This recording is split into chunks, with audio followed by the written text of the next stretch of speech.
Hallo, ich dachte, ich erzähle euch heute mal meine Geschichte mit meinen Zähnen und Kiefer und kraniomandibuläre Dysfunktion.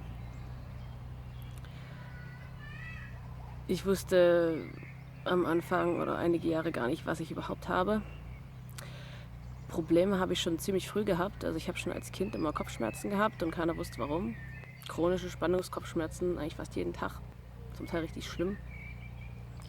Ich habe dann Migräne-Tagebuch führen dürfen, aber ja, mehr als feststellen, dass ich ständig Kopfschmerzen hatte, das konnte man auch nicht. Dann hatte ich Anfang meiner 20er hatte ich chronische Nebenhöhlenentzündung, die sich auch irgendwie nicht beseitigen ließen. Ich habe dann verschiedene Antibiotika gekriegt, die nicht geholfen haben. Und komischerweise hatte ich die aber immer nur in meiner linken Kieferhöhle.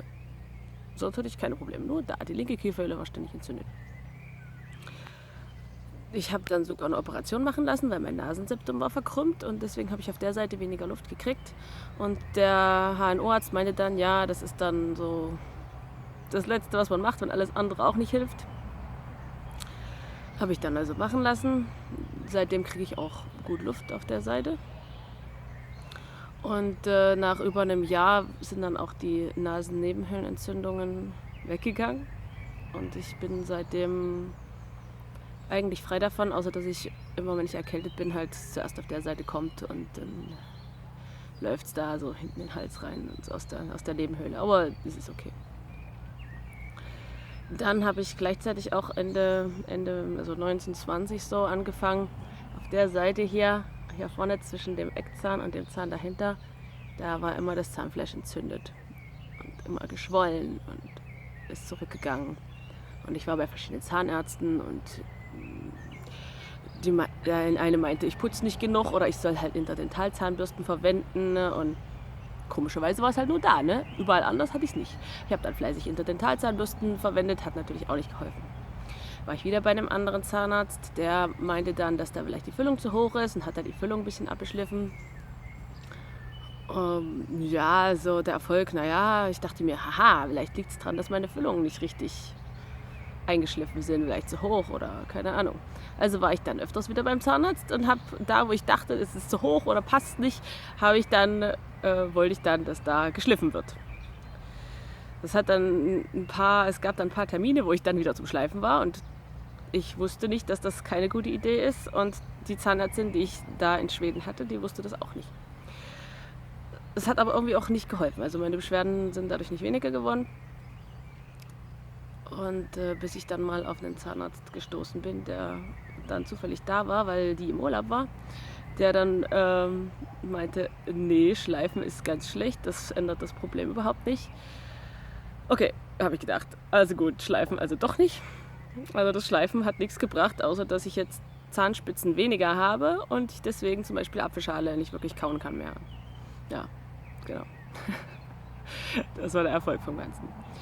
Inzwischen, also Ende meiner 19, also 10er Jahre, am Anfang meiner 20er Jahre, hatte ich ja bloß, dass das Zahnfleisch hier entzündet war und manchmal war das Zahnfleisch auch woanders entzündet und Zähne haben wehgetan, wo ich dann dachte, habe ich da Karies?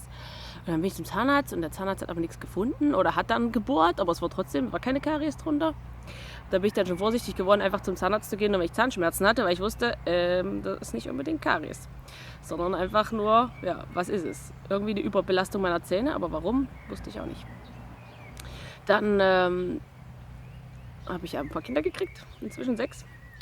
In der ersten Schwangerschaft kann ich mich gar nicht erinnern, dass ich da vermehrt Probleme hatte, aber in den anderen Schwangerschaften und vor allem nach am Wochenbett mit dem ganzen Stress, der damit für mich einhergegangen ist, da war es richtig extrem, dass mir die Zähne wehgetan haben und dass ich verspannte Kaumuskeln hatte und überhaupt mein ganzer Körper verspannt war. Also ich wollte ja immer gerne meine Babys tragen, aber also das erste Baby habe ich noch recht viel getragen, aber die anderen nachher, da habe ich nicht so viel getragen, wie ich eigentlich wollte, und den zweiten auch noch. Aber das wurde dann irgendwie immer schlimmer, sodass ich so verspannt war, dass ich immer froh war, wenn ich nur ein bisschen Entspannung hatte und auch Baby tragen, so Tragetuch oder so, das hat gleich wieder zu der Verspannung beigetragen, die ich sowieso schon hatte.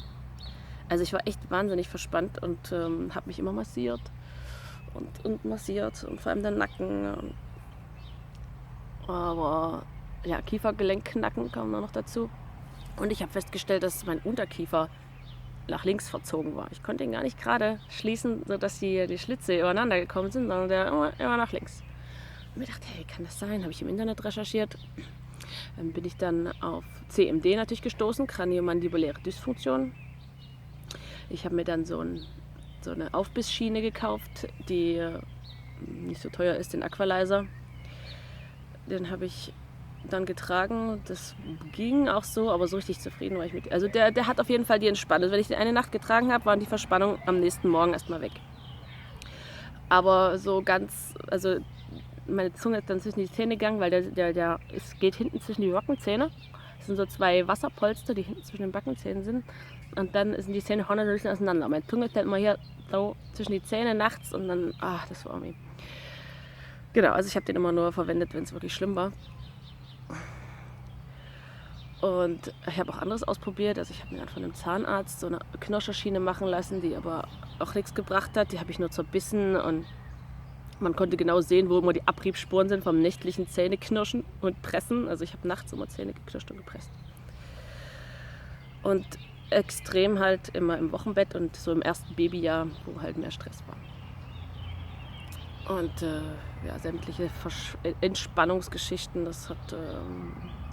Also ich dachte mir, das kann jetzt nicht wirklich alles sein. Dann bin ich bei meiner Recherche darauf gekommen, dass der Atlas schief sitzen kann.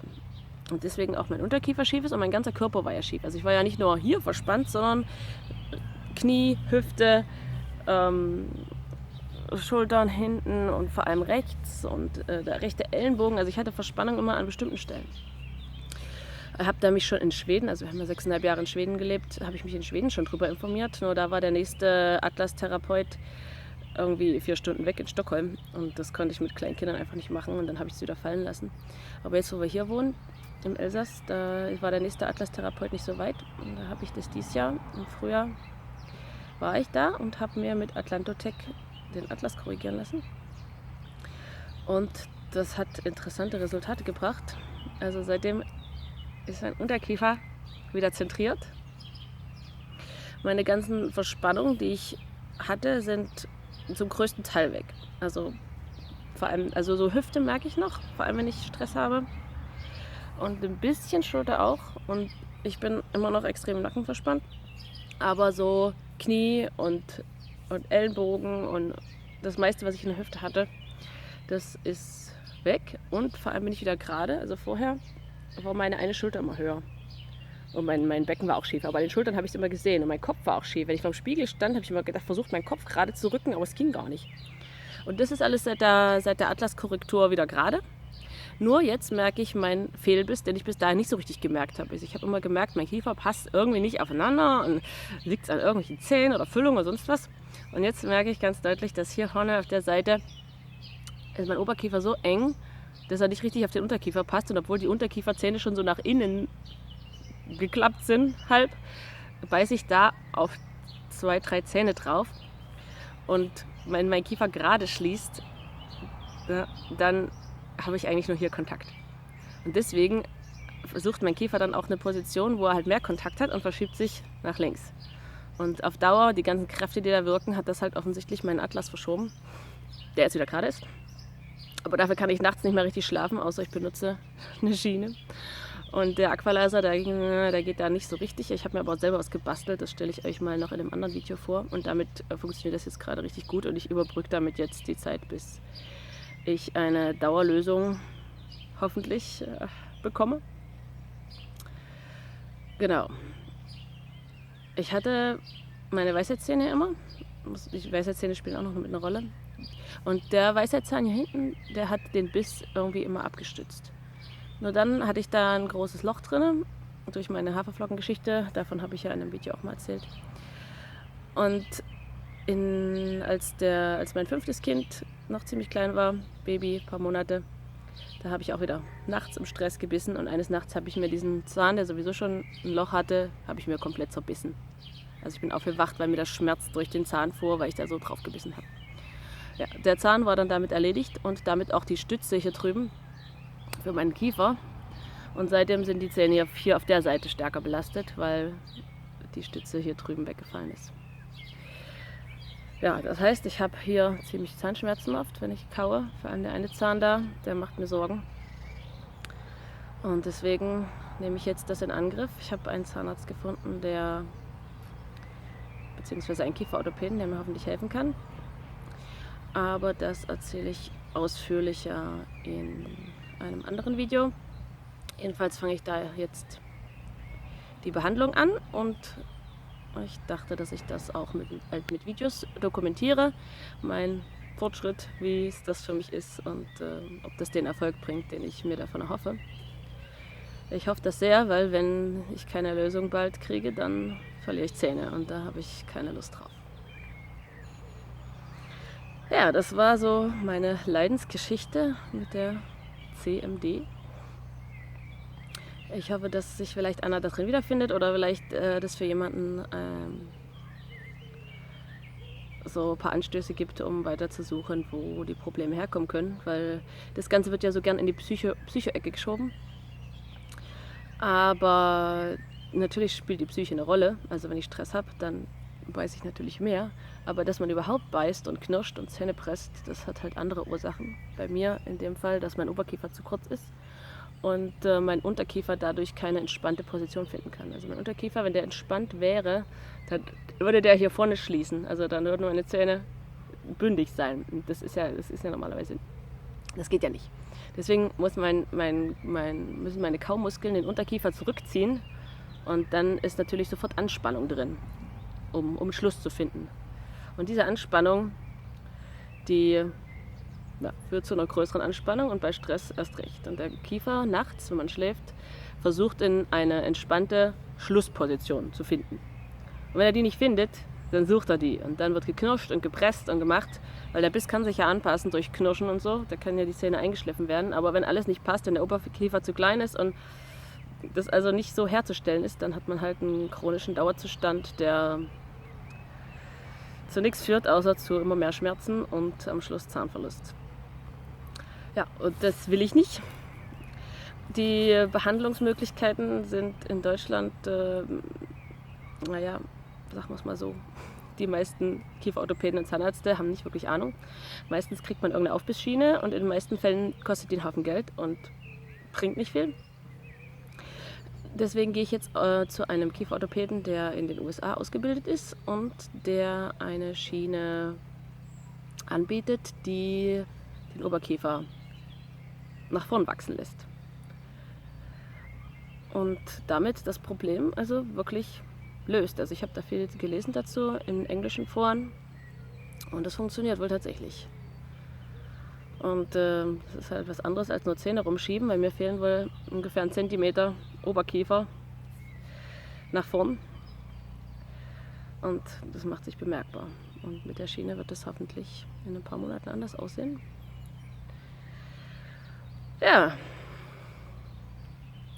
Und vielleicht kann ich diese Sache damit auch in Deutschland noch ein bisschen bekannter machen.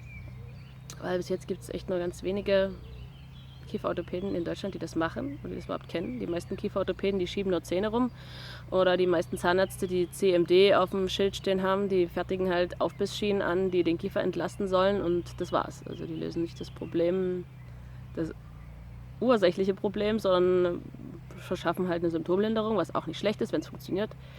Aber für viele ist es halt frustrierend, weil es eben nicht funktioniert, weil die Schienen aus irgendeinem Grund nicht entlasten und x-mal eingeschliffen werden müssen und einen Haufen Geld kosten und dann wird ein Haufen Geld bezahlt und es funktioniert trotzdem nicht. Das ist halt frustrierend. Und deswegen bin ich auf der Suche und hoffe, dass ich damit jetzt eine Lösung für mich finde und vielleicht ist das ja auch eine Lösung für viele andere hier. So, das war mein Video. Tschüss!